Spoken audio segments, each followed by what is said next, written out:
Shalom, Bapak Ibu Saudara. Kita teruskan studi kita kristalisasi. Ini masih dalam program olahraga dan saya sempatkan sedikit masih dalam kitab pengkhotbah kita yang keempat. Tema kita ini, hidup ini adalah ketidakadilan, penindasan dan kecemburuan atau iri hati seorang dengan yang lainnya. Ini kita ambil dari satu perikop pasal 3 ayat 16 kitab pengkhotbah ini sampai pasal 4 ayat 6. Nah, saya akan menyebutkan dulu 3 kesia-siaan yang dilihat oleh pengkhotbah, oleh Kohelet ini yang terjadi di bawah matahari. Yang pertama, saya bacakan dulu ayat pasal 3 ayat 16. Ada lagi yang kulihat di bawah matahari, di tempat pengadilan, di situ pun terdapat ketidakadilan, ya, dan di tempat keadilan, di situ pun terdapat ketidakadilan. Jadi ini kesia-siaan yang pertama yang dilihat oleh pengkhotbah, ya, bahwa di tempat pengadilan, ya, di situ juga adanya ketidakadilan itu. Kemudian yang kedua, penindasan. Pasal 4 ayat 1 saya bacakan. Lagi aku melihat segala penindasan yang terjadi di bawah matahari, dan lihatlah air mata orang-orang yang ditindas, dan tidak ada yang menghibur mereka, karena di pihak orang-orang yang menindas ada kekuasaan. Ini kesia-siaan yang kedua yang dilihat pengkhotbah, yang nanti kita akan membahasnya sedikit, ya. Kemudian ketiga, kesia-siaan yang ketiga ini, iri hati atau cemburu. Pasal 4 ayat 4. Dan aku melihat bahwa segala jerih payah dan segala kecakapan dalam pekerjaan adalah iri hati seseorang terhadap yang lain. Ini pun kesia-siaan dan usaha menjaring angin. Artinya dalam kerja keras seseorang atau kecakapan seseorang dalam pekerjaan itu sebenarnya motivasinya iri hati. Kira-kira begitu, ya, kecemburuan. Itu yang dilihat oleh pengkhotbah. Nah, mari kita perhatikan dulu dari awal, beberapa poin ini sekaligus yang 3 hal ini. Yang pertama ketidakadilan, yang kedua itu penindasan, dan yang ketiga ini iri hati atau cemburu. Ini pengkhotbah melihat, kalau Saudara harus perhatikan, ya, konteks daripada kitab pengkhotbah ini. Dia berbicara sesuatu yang dilihatnya di bawah matahari. Artinya dia tidak bicara di luar itu, misalnya dalam Tuhan, ya, kalau dalam Kristus ada tidak sia-sia pekerjaanmu apa sebagainya. Dia nggak lihat itu. Dia melihat pokoknya apa yang terjadi di bawah matahari, dan kesimpulannya semua sia-sia. Yang di sini dilihat ketidakadilan, itu pun terjadinya di tempat pengadilan, saudaraku, ya. Kalau di pengadilan aja udah nggak ada keadilan, ya bagaimana lagi ya di luar itu. Kemudian dia melihat penindasan, orang nggak bisa lagi berbuat apa-apa karena yang menindas itu yang punya kekuasaan, punya otoritas dia untuk menindas, ya. Kemudian yang ini dia lihat juga iri hati, cemburu, ya. Kerja keras orang itu kelihatannya hanya karena dia iri hati aja, dia bersaing, ya, persaingan lah gitu, seperti itu, ya. Nah, bahkan dia lihat kesia-siaan ini bahwa di pasal 3 ayat 19 dibilang sebenarnya nasib manusia sama itu dengan nasib binatang. Ya, ini saudara jangan kaget karena yang dilihat pengkhotbah itu karena baik manusia maupun baik binatang yang hidup di bawah matahari sama-sama mati juga, ya. Jadi itu makanya sia-sia dan nasibnya sama, ya. Binatang napasnya kata pengkhotbah bukan berarti dia ke bawah, manusia ke atas, sama aja, ya. Dibuat sama-sama dari debu, ya. Akhirnya sama-sama kembali ke debu. Jadi itu makanya dilihat itu sama aja nasib manusia dengan nasib binatang. Kemudian dalam soal penindasan yang nggak ada lagi ada yang bisa menolong, ya.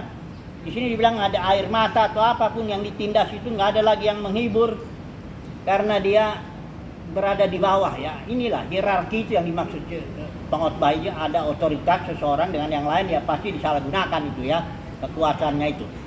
Nah, oke lah. Jadi kita sedikit komentari lah 3 hal ini, ya, ketidakadilan, kesia-siaan ini.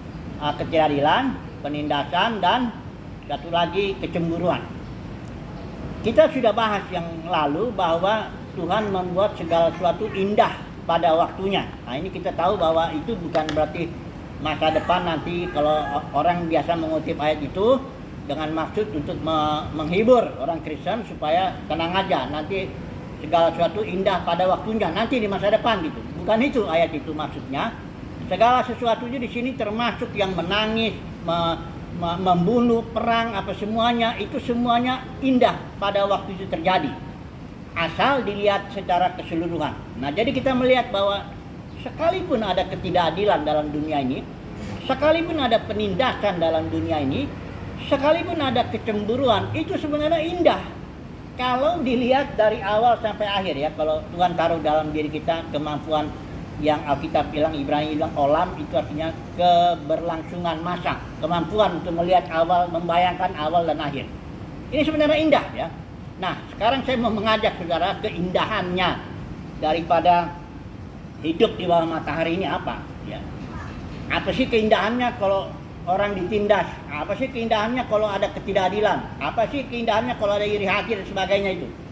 Ada keindahannya, saudara.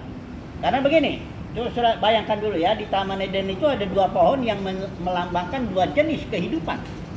Pohon pengetahuan itu melambangkan jenis hidup yang Alkitab bilang maut. Maut itu bukan kuburan ya. Maut itu suatu jenis kehidupan yang pengkhotbah bilang di bawah matahari. Suatu jenis kehidupan maut yang dikuasai iblis memang itu.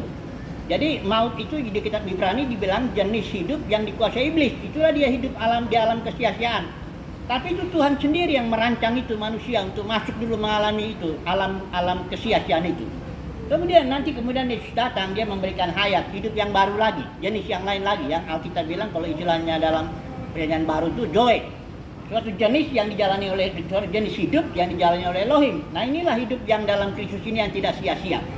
Nah, sekarang kalau kita pikir ini semua dirancang Tuhan. Kita tahu Adam dan Hawa jatuh ke dalam alam kesia-siaan itu dirancang memang oleh Bapa di surga supaya seluruh manusia dan keturunannya merasakan dulu rasanya pahitnya hidup itu, sia-sianya hidup itu, ketidakadilan, penindasan, terus apalagi kecemburuan, ya, iri hati, apa semua. Biar manusia rasain dulu itu, ya. Bagaimana rasanya hidup di bawah kekuasaan setan, kira-kira begitu, ya. Kenapa harus begitu dulu? Ya supaya bisa nanti merasa bersyukur ketika manusia hidup di dalam Kristus, merasakan kasih Tuhan, kebaikan Tuhan, kemurahan Tuhan, begitu. Karena begini saudaraku, kalau enggak kita rasain yang pahit, kita enggak bisa tahu rasanya manis itu kayak apa. Ya, bahkan sesuatu itu bisa disebut sesuatu kalau ada lawannya dulu. Pahit bisa disebut pahit karena ada rasa manis, ya. Jelek bisa disebut jelek karena ada yang cantik, ya. Sakit bisa disebut sakit karena ada yang sehat. Jadi memang manusia itu sengaja memang dirancang oleh Bapa di sorga agar dia menjadi serupa segambar dengan dia. Itu dirancang memang manusia masuk dulu ke alam kesia-siaan. Seluruh keturunan Adam dan Hawa. Seluruh keturunan Adam dan Hawa. Masuk dulu, rasain dulu itu pahitnya kehidupan di alam di bawah matahari ini, di alam kesia-siaan ini. Pahitnya hidup dikuasai iblis, ya. Kesakitan, penderitaan, penyakit, peperangan, kematian, semuanya. Tapi setelah manusia merasakan itu, nanti manusia akan mendapatkan yang ini. Hidup yang di dalamnya ada kasih Tuhan, damai sejahtera Tuhan, kebaikan Tuhan, dan manusia bersyukur di situ. Beda saudaraku, kalau misalnya malaikat nggak pernah ngerasain rasanya sakit kayak kita. Yesus itu datang ke dunia ini untuk kita manusia, bukan untuk malaikat dia, ya. Bukan malaikat yang dikasihani, tapi kita. Dan Yesus juga datang, dia di sini merasakan dia sudah manusia yang paling menderita lah kalau dibilang, ya, seperti itu, ya. Jadi dia sebagai manusia yang menderita, sebagai imam besar, dia bisa ngerasain, ya. Nah, jadi saudaraku, indahnya hidup di dalam alam kesia-siaan itu manusia itu apa? Ya indahnya itu bahwa ketika datang kebahagiaan itu, ketika datang hidup hayat Kristus itu, kita bisa bersyukur. Kita bisa memuji Tuhan, kita bisa menyembah Tuhan. Beda dengan orang yang belum pernah ngerasain itu, ya. Jadi dalam hidup kita pribadi, coba dulu kita masukkan dulu pribadi. Kenapa Tuhan izinkan ini terjadi semua penderitaan yang kita alami? Saudaraku, penderitaan yang kita alami itu semuanya diatur Tuhan. Sekalipun bisa jadi karena kesalahan kita, karena kesalahan orang, atau karena serangan iblis, tapi semuanya itu diatur oleh Tuhan. Baik penderitaan lewat keluarga, penderitaan lewat pekerjaan, atau pelayanan, atau penyakit, atau apapun juga penderitaan yang kecil pun juga itu diatur oleh Tuhan. Ya ada, saya kutip dulu sebentar perkataan Richard Wurmbrand yang dia menderita 14 tahun di penjara komunis. Dia seorang pendeta itu di Rumania, dan 14 tahun dia menderita itu, disiksa patah-patah itu tulang tubuhnya bisa belasan itu. Ketika dia bersaksi di Kongres Amerika itu, orang dokter udah bilang ini sebenarnya ini orang udah mati berapa tahun yang lalu, tapi dia bisa hidup. Dia kasih komentar begini, penderitaan itu suci katanya, karena semuanya diatur Tuhan, itu suci. Jangan buang sedikit pun dalam hidupmu itu penderitaan, serpihan pun jangan, karena ada maksud Tuhan yang indah di balik itu. Nah itulah yang ya semua kita sudah menderita lah dalam hidup ini. Jangan ada penyesalan, jangan ada kekecewaan, ya. Jangan menyalahkan orang ataupun menyalahkan diri kita, apalagi jangan nyalain Tuhan. Kalau iblis juga nggak usah disalahin lah, emang dia udah begitu lah. Emang dia udah tugasnya itu, dia sebagai pendusta, pembunuh. Nggak apa-apa lah, udah kerjakan aja yang terbaik dia. Kita di sini mengalami penderitaan, maksud Tuhan supaya kita nanti menghargai, mengucap syukur ketika datanglah hidup dalam Kristus itu. Itu beda ya. Nah, sekarang saya mau menutup dulu dengan ini, masuk dulu kita ke dalam konteks kita gereja lah ya. Atau sekarang ini kan gereja mula-mula ini udah pecah ya. Udah jatuh karena 3 ajaran palsu Jebel, William, Nikolaus ya. Masuklah hierarki, masuklah kekuasaan manusiawi di situ, masuklah pemerintahan manusia. Makanya dalam kitab Wahyu gereja itu disimbolkan Babel. Kenapa? Babel itu kan pemerintahan manusia dibangun oleh Nimrod.